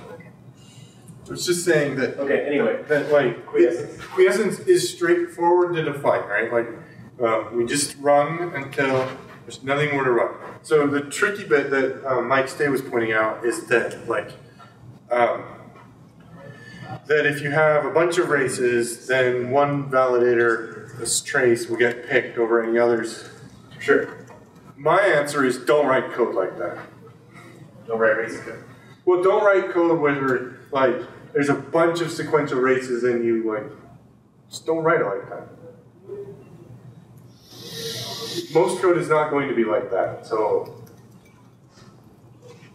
most people are not going to be trying to double stack, which in a lot of cases is what a race would look like. So this issue is that when there's a lot of races, it just makes consensus inefficient? No. His issue is that one validator picks all of the winners because it runs the quiescence, and then we publish the trace, and either this trace gets accepted or that one. But we never like merge them. Now, one option is to say but some people should have like, depending obviously on like the validator size. Should we table this and try to hit the other two in the last 18 minutes we have? This is important for further discussions later. Does that work? Yeah, and this flow persist. It really depends on this answer. Yeah. So we're talking about quiescence as it relates to what happens as part of following discussion about what happens when you run out of flow, and then trying to get to thinking of flow persisting. Is that correct? Persisting the computation so that you can resume it. More flow. After you have more flow here. So Mike's problem being that one validator decides the trace. If the validator set's large enough, you should have multiple validators produce the same trace. Why? No, it's straightforward. It's like 2 to the n, right? Like the long traces, there will be. That's very unlikely. Yeah, for long traces, it's k to the n. It's very easy to make that larger than your validator set. Why would you break up a block just to give? What? Why? That doesn't make any sense. There's something messed up with that model then. Like, if we're in a position to have to let a validator decide. No. So here's the question I don't think... Somebody has to, if you have a bunch of races that all occur at once, right? The network has to decide who won what races. Yeah. You want that to happen as fast as possible. Yeah. So if you can do it in a secure way, it's ideal to let that all be decided by each individual node based on what they observed, and then say to the network, here's what I observed, and for the network to converge on something that's reasonable. Right? As opposed to having to do it incrementally. Right? Because the network can converge on a big transaction with a lot of races in it faster than it can converge on n races as separate transactions, right? Yeah, but there's a sweet argument for doing it this way. Right, yeah, but at the cost of empowering one validator to choose like the result of. So if you don't want your code like that, don't write it like that. So it can only happen if, for example, like there were a bunch of contracts that were trying to interact with each other at exactly the same time, right? If generally speaking, like you're only interacting with like, it's it's a fairly standard programming practice to sort of keep things isolated, right? So I'm not going to use a resource in such a way that like every other thread in my program has to know exactly what I did to that thing, right? Because then I have to block the whole program to update some chunk of memory. Yeah. So what I do is I isolate each resource in its own thread, and I don't have that many races in my code. And that's exactly what Kyle is saying, is like, if you write this, then it's expensive and slow. So don't write that. But is it only expensive and slow for the person writing it, or is it expensive and slow for everyone? The downside of writing racy code is that all of the races are going to be resolved by one validator, and you don't know which. So write your code so that you're happy with that. Yeah, but that doesn't disincentivize. I mean, that doesn't disincentivize someone from intentionally writing racy code.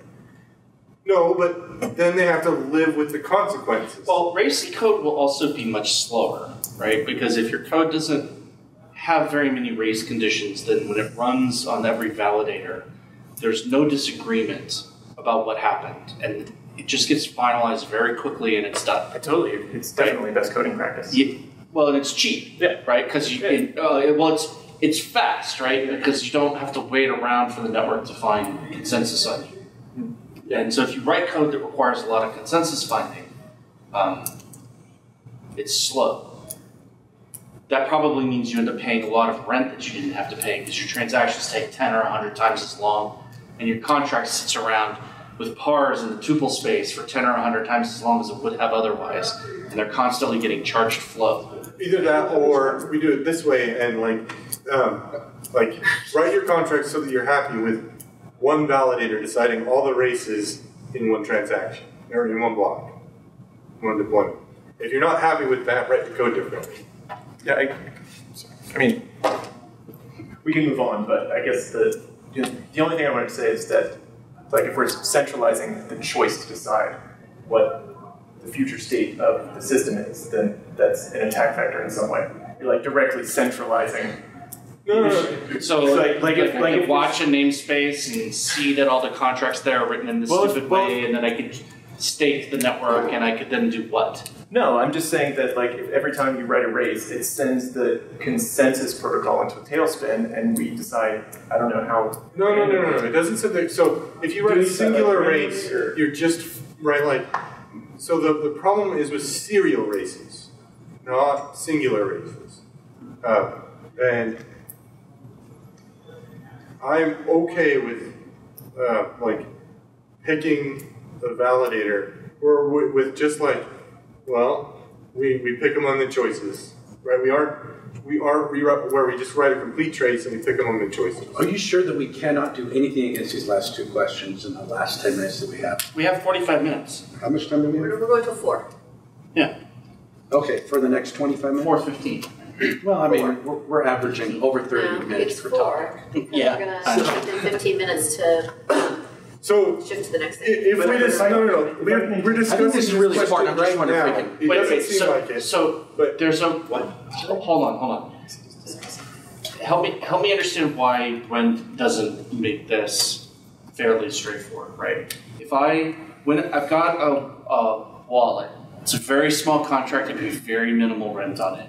Most of the time, it does nothing, right? Then I decide that I want to do a bunch of work on the blockchain. Like I want to place a bunch of NFL bets, interact with a bunch of oracles, and do a bunch of stuff. So I deploy a bunch of code, right, that interacts with my wallet. It goes out there, it runs. My footprint expands. Because I've written my code poorly, the code that I wrote is slow.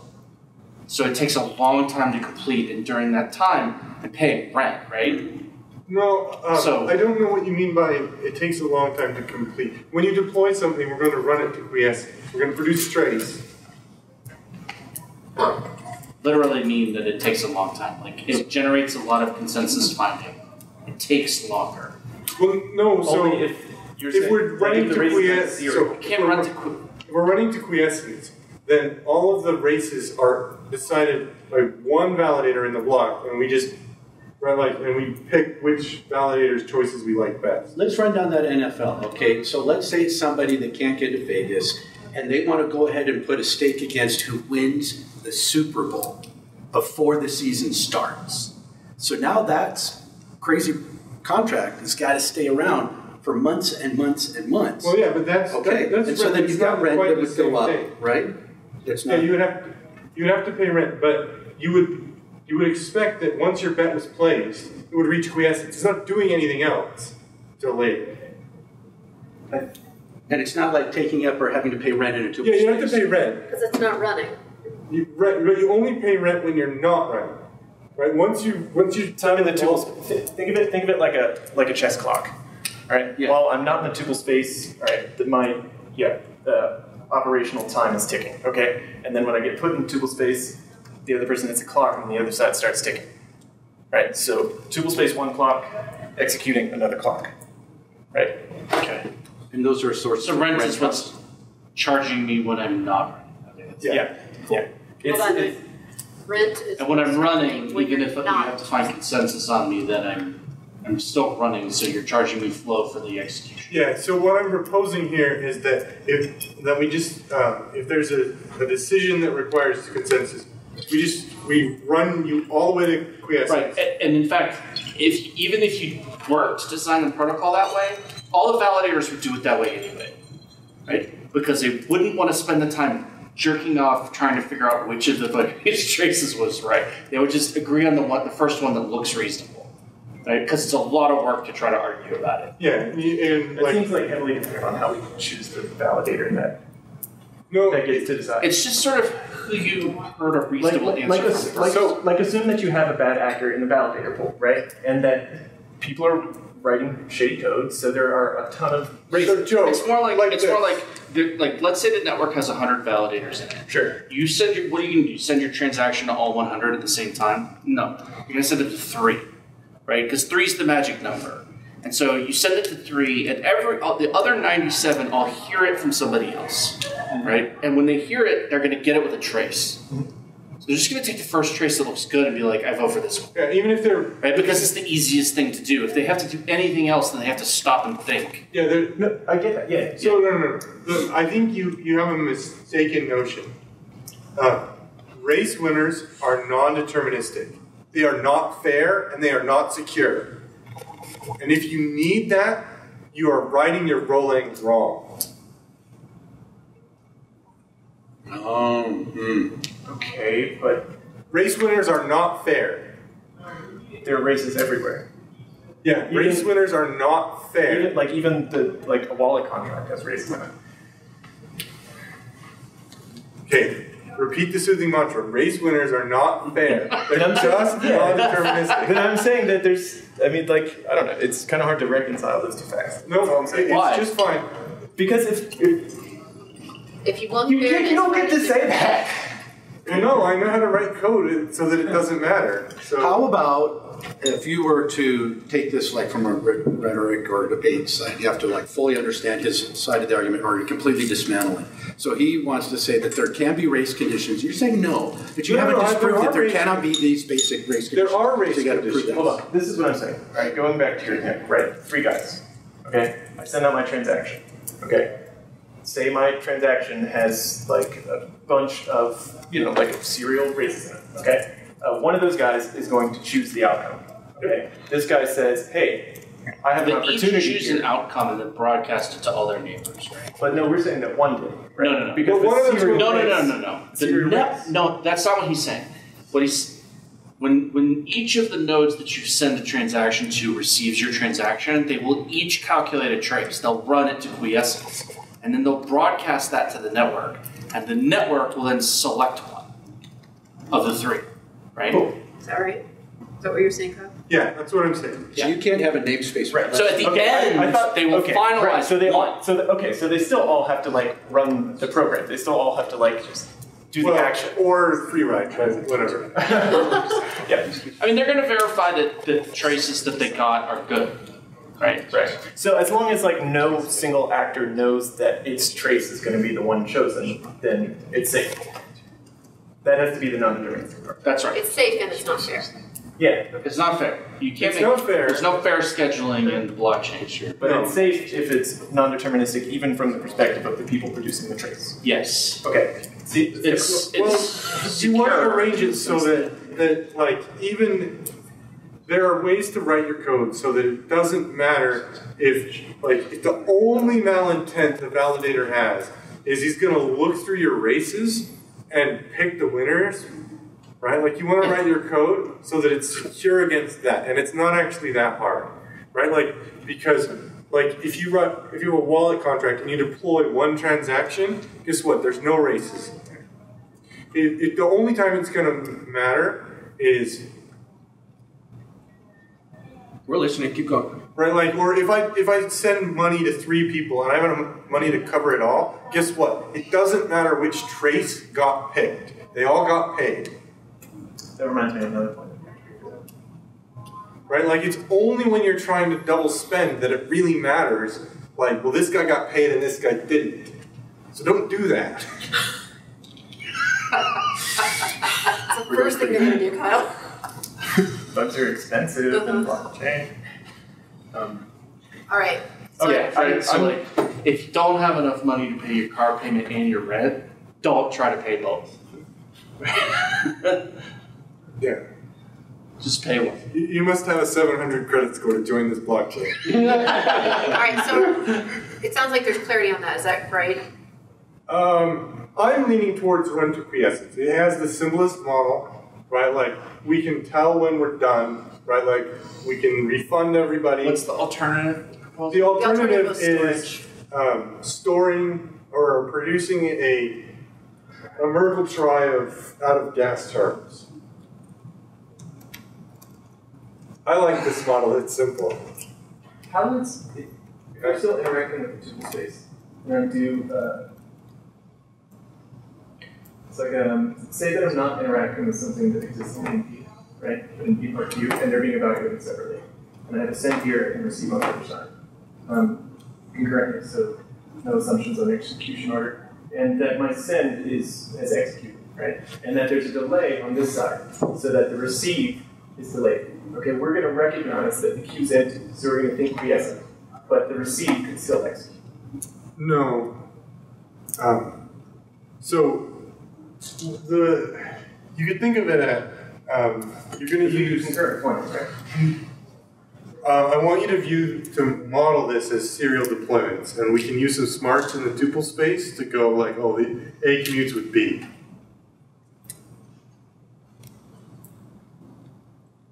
So in your mind, model this as the serial only deployments. issue there is that you have to snapshot periodically, and you want snapshotting to not be super expensive, right?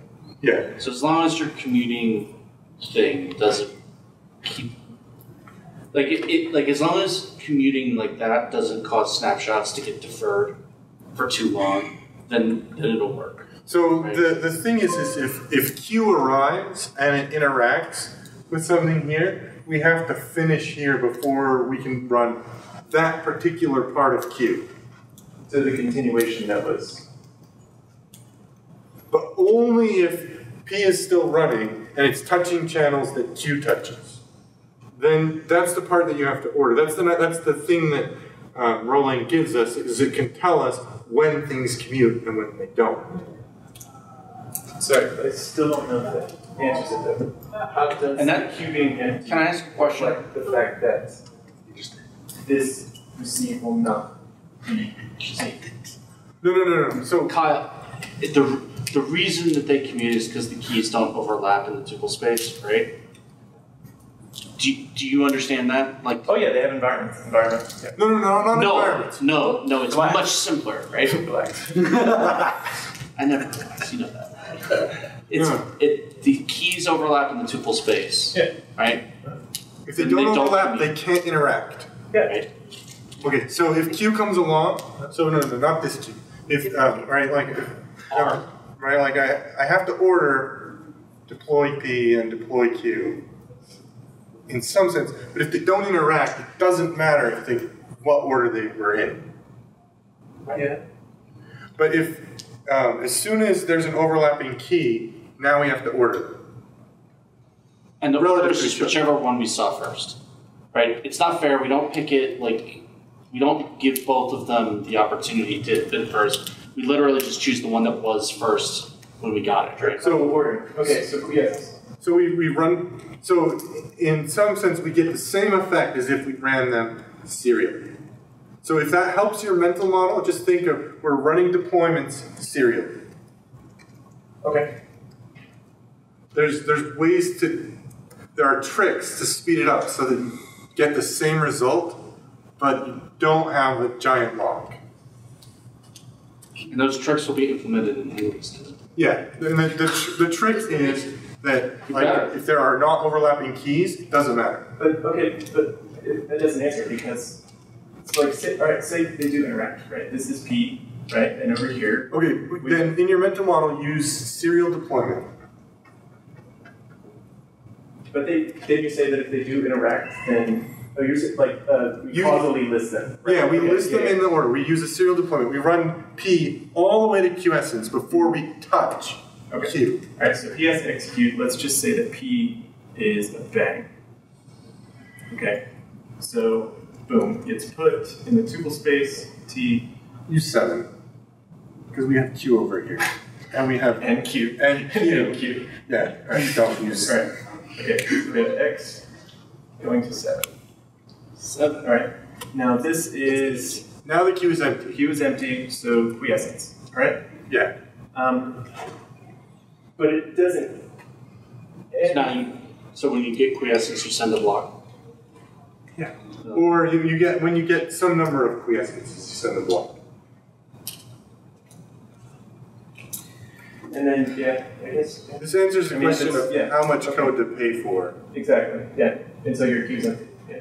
Although your it's model in like the interpreter because we don't return the task isn't important when it's done. So yes. Anyway.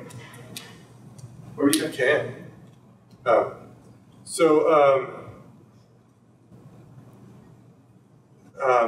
This is false if we do a run to quiescence model where you deploy code and you pay for all of the computation that your deployment causes. But I think that there are cases where we want that to be not true, where you persist some code. So the answer is yes, because we want to be able to persist code in such a way that when somebody runs it, you continue paying.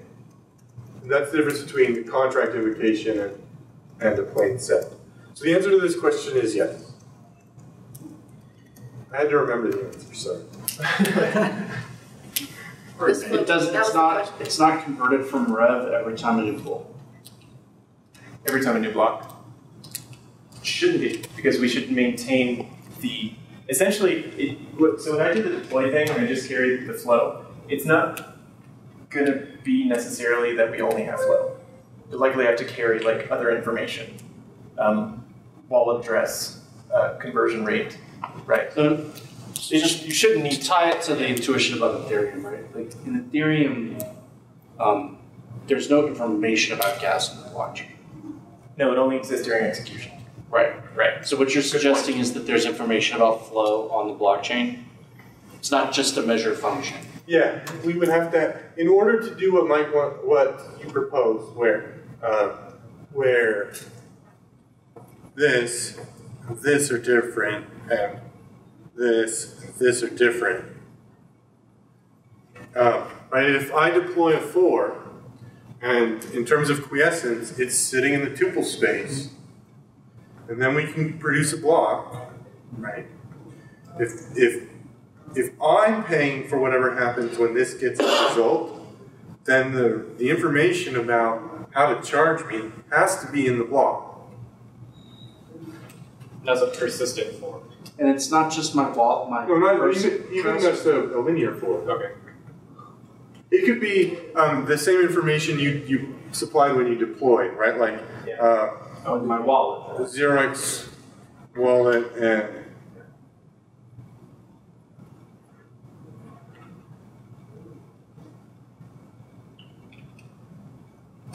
conversion rate is my offer for. Yeah. That's like you saying was you telling accepted. the validators how much you think their time is worth. The validators accepted it when you deployed it, and if the price goes up, they still accept it. So if the price goes up, they still agree to run your continuation. The price of Rev. Well, but if the price of Rev has gone up a lot, they just won't run it.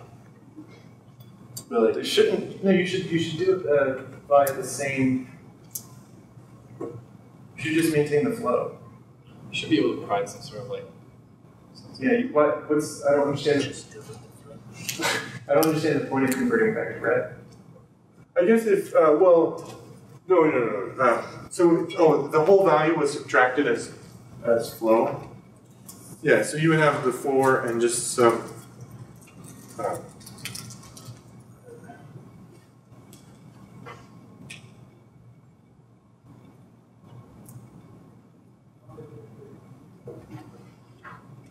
Flow balance point.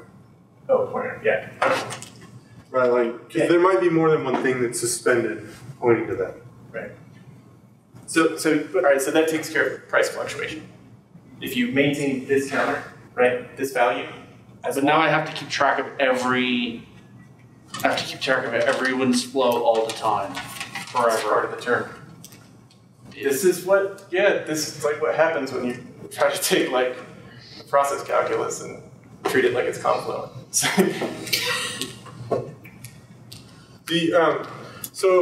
I'm as a contract writer, wouldn't I be happy? Like, I can't get my flow balance back anyway, right? Like, I can't just go into the tuple space and cancel the 4 and be like, give me my rev back. This flow is all of a sudden worth a ton. Like, I want my revs, please.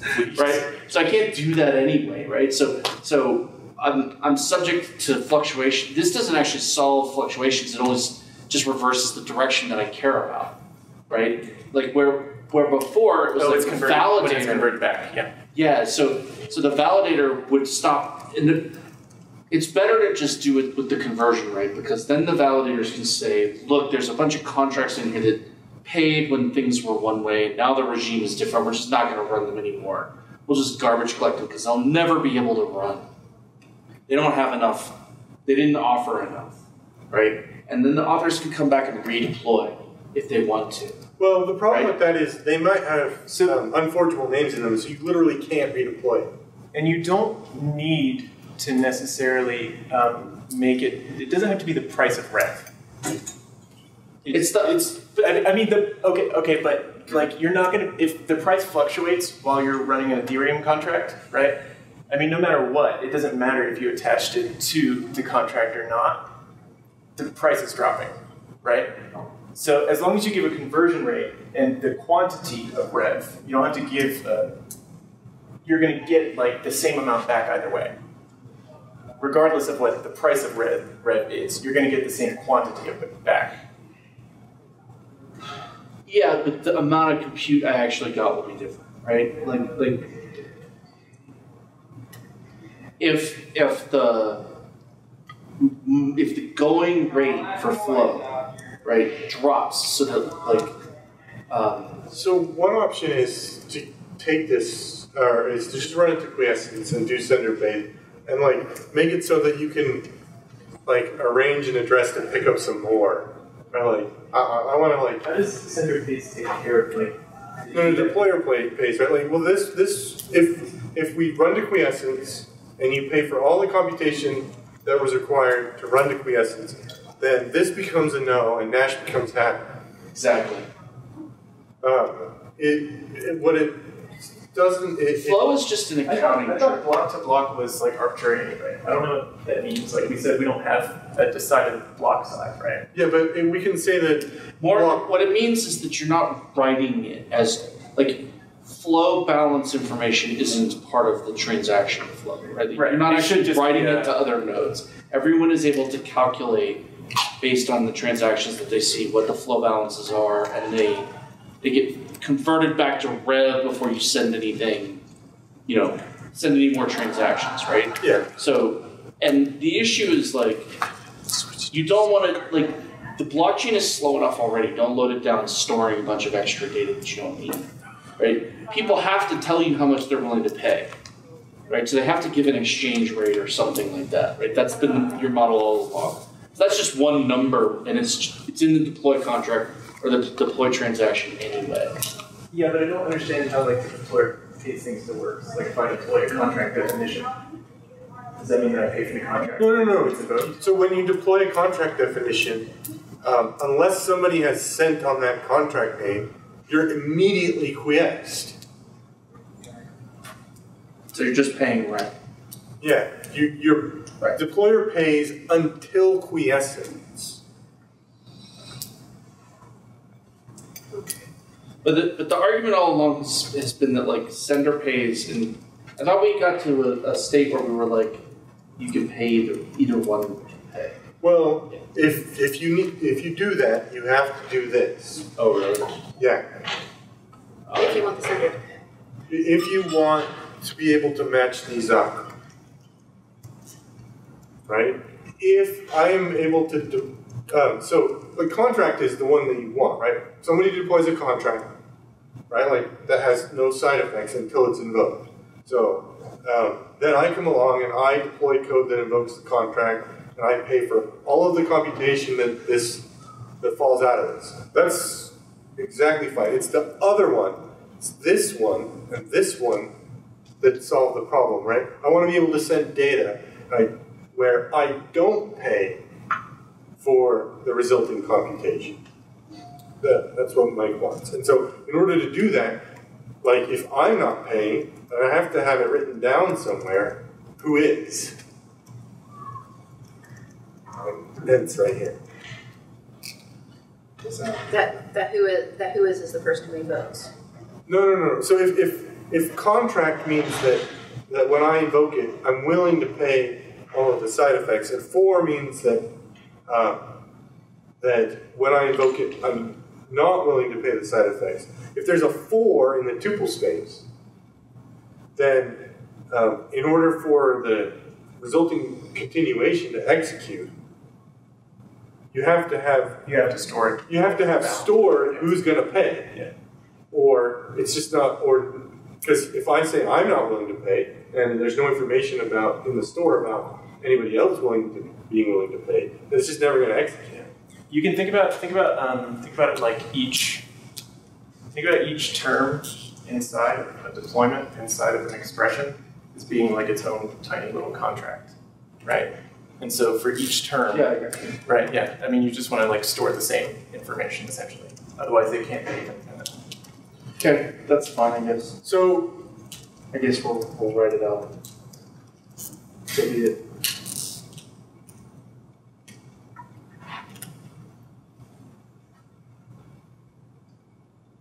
All right. Does that mean that people are going to have flow wallets?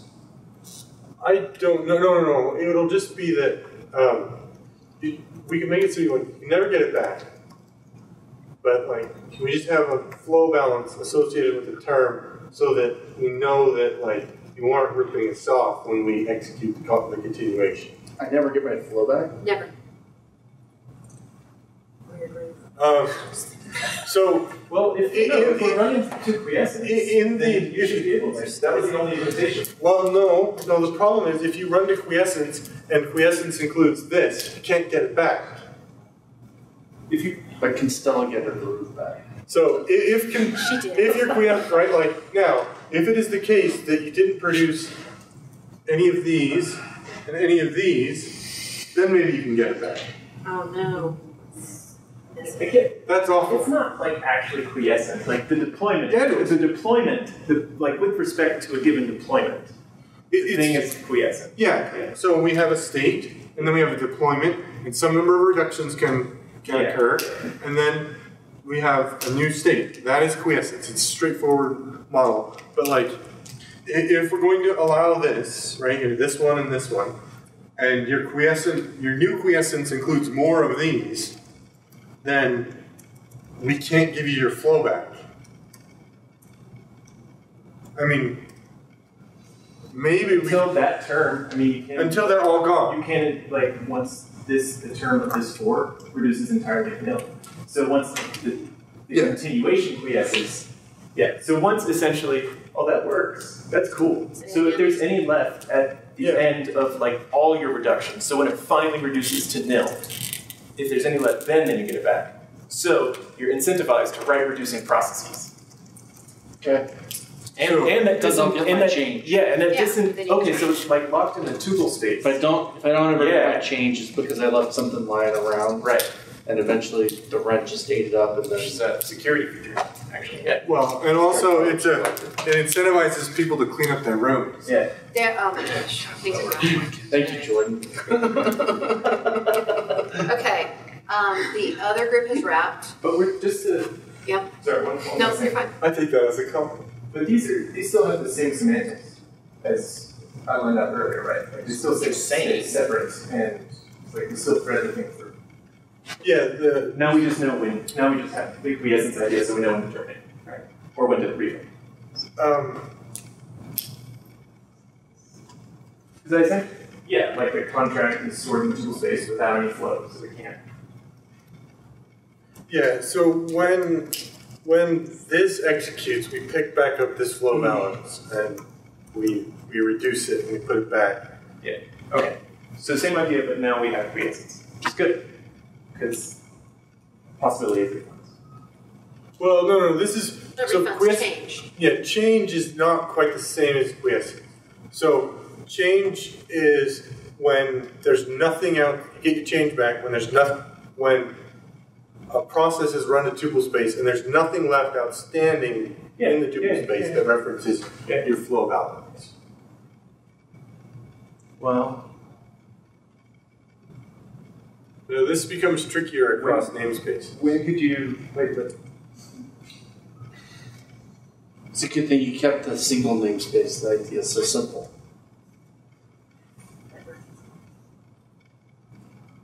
so how do you know that you're the only one in the how do you know that you were the last one in the tuple space? So the pointer to that flow counter. Because the reference count is 1. Yeah, because your storage layer keeps a reference counter for that, right? So when you magic it up, you decrement it, and then unless you've been, then when you run to quiescence, you can check, was it still 0? Okay, delete it from there and give them a refund. Oh yeah, because like we treat it just like as a map from whatever your replica ID is. Like if it's like we meant this, like a kind of like a lazy counter anyway. Just point that to the value. Yeah, and then once you run to a ground term, just remove your replica. Yeah. So if your code produces things in another namespace, the way I would model that is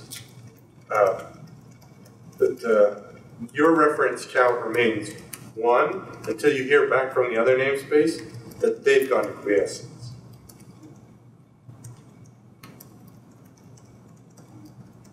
That way you get a refund.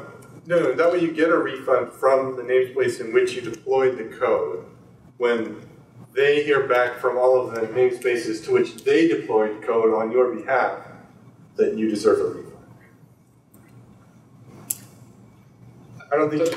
Doesn't your flow wallet just have to move to the shared namespace anyways? Are you talking about flow wallet as in Your flow, the pointer the thing that the flow balance pointer is pointing to is going to need. If your number, deployment right, it's just a number. Okay, but it's a number that's going to have to be synced across namespaces if a deploy results in code running on multiple namespaces. If it's so like concurrency issues. Yeah.